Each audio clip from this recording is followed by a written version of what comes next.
எத்தனையோ அரசியல் கட்சிகள் என்னென்னவோ போராட்டங்களை நடத்தியிருக்கின்றது. அந்த போராட்டத்திற்கெல்லாம் ஒன்றிய அரசு செவிசாய்த்ததாக செய்திகள் இல்லை. ஆனால் இன்றைக்கு மக்கள் ஒன்றிணைந்து போராடிய காரணத்தால் மாணவர்களும் இளைஞர்களும் பொதுமக்களும் இணைந்து போராடிய காரணத்தால் ஒரு மிகப்பெரிய வெற்றியை இன்றைக்கு நாம் பார்த்திருக்கின்றோம். அது ஒரு சம்பவம். இதை நான் இப்பொழுது சொல்வதற்கு காரணம், இன்றைக்கு புதுச்சேரி மாநிலத்தை பொறுத்தவரையில் நமக்கு உரிய மாநில அந்தஸ்து அதிகாரங்கள் பெற வேண்டும், நிதிகளை பெற வேண்டும் என்பதற்காக எல்லா அரசியல் கட்சிகளும் ஆட்சிக்கு வருகிற போதெல்லாம் மாநில அந்தஸ்து வேண்டும் என்ற தீர்மானத்தை போட்டாலும் அதை யாரும் கண்டுகொள்வதில்லை. ஒன்றிய அரசாங்கத்தை பொறுத்தவரையில் இப்பொழுது மீண்டும் வந்திருக்கக்கூடிய கட்சி அதற்கு தீர்மானம் ஏற்றி அனுப்பினாலும் அதை யாரும் கண்டுகொள்ளப் போவதில்லை.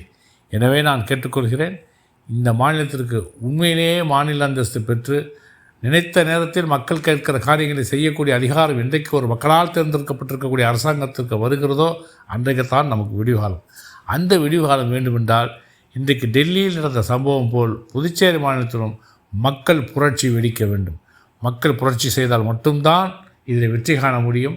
பொறுத்திருந்து பார்ப்போம். ஒரு கல்லூரிக்குள்ளேயும் மாணவர்கள் இந்த போராட்டத்தில் ஈடுபடணும். ஏங்க, மாடு பிடிக்கிறதுக்கு சண்டை போட்டோம், ஒரு மாணவரோட உயிருக்கு சண்டை போட மாட்டோமா? ஆணவக்காரர்களே, அவசரக்காரர்களே, மாணவன் நினைத்தால் நடத்தி காட்டுவான். மாணவன் நினைத்தால் நடத்தி காட்டுவான். அவன் நெஞ்சம் ஒரு நெருப்பு, அவன் நேர்மையின் மறுபிறப்பு. மதித்தால் மதிப்பான், மதித்தால் மதிப்பான், மிதித்தால் மிதிப்பான்.